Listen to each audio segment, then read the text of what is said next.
جس کی زندگی میں سیکس کی کمی ہو وہ سیکس کے بارے میں گفتگو کرے گا، جس کی زندگی میں خوراک کی کمی ہو وہ خوراک کے بارے میں گفتگو کرے گا، جس کی زندگی میں پیسے کی کمی ہو وہ پیسے کے بارے میں گفتگو کرے گا۔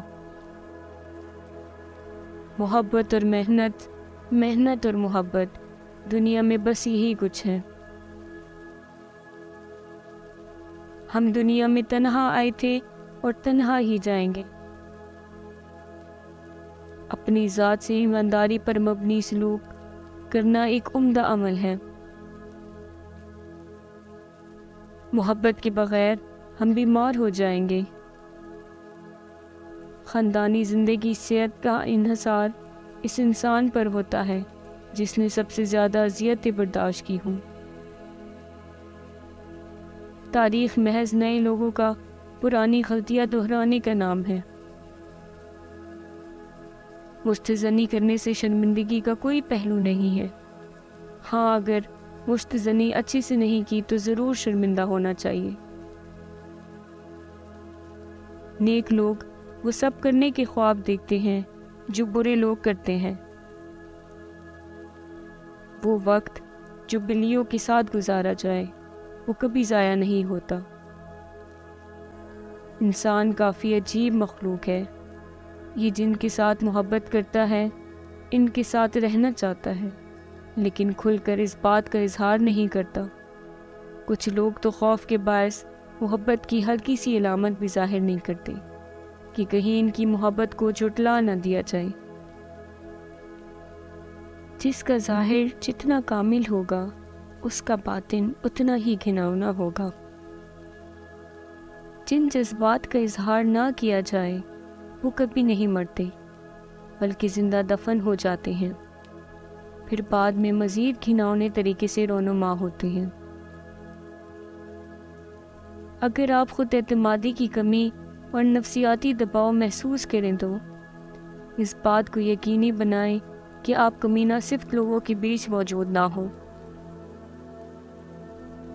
علم اور طاقت کے اکٹھے ہونے سے بہترین نتائج برآمد ہوتے ہیں۔ زیادہ تر لوگ آزادی کو پسند نہیں کرتے، اس لیے کہ آزادی کے ساتھ ذمہ داریاں جڑی ہوئی ہیں۔ ذمہ داریوں سے لوگ خوف محسوس کرتے ہیں۔ ایک دن آپ پیچھے مڑ کر دیکھیں گے اور جان گسل جدوجہد میں گزرے شب و روز آپ کو انتہائی خوبصورت معلوم ہوں گے۔ الفاظ میں جادوئی قوت ہوتی ہے۔ یہ انتہائی مسرت بخش بن سکتے ہیں اور انتہائی مایوس کن بھی۔ کسی بھی شخص کے والد کی وفات اس کے لیے انتہائی تکلیف، دکھ اور کرب کا باعث ہوتی ہے۔ محبت کر کے انسان اذیت کے سامنے ہتھیار ڈال دیتا ہے۔ انسانی کمزوریوں سے ہی اس کی طاقت نمودار ہوتی ہے۔ اگر کبھی کسی سے اپنا موازنہ کرنے کی ضرورت محسوس ہو تو اس کردار سے کریں جو آپ نے ماضی میں اختیار کر رکھا تھا۔ اگر انسان حقیقی محبت میں گرفتار ہو جائے تو وہ انتہائی دلیر ہو جاتا ہے۔ انسانی عمل کا اظہار سب سے پہلے تخیل میں ہوتا ہے۔ معمولی معاملات میں دماغ سے فیصلہ کریں، اہم معاملات میں دل سے فیصلہ کریں۔ انسانی دائرہ کار کا اندازہ اس مسئلے کی شدت سے لگایا جا سکتا ہے جس کا سامنا ہونے پر عقل و شعور جواب دے جائیں۔ بے وقوفی کی سب سے پہلی علامت شرم و حیا سے عاری ہونا ہے۔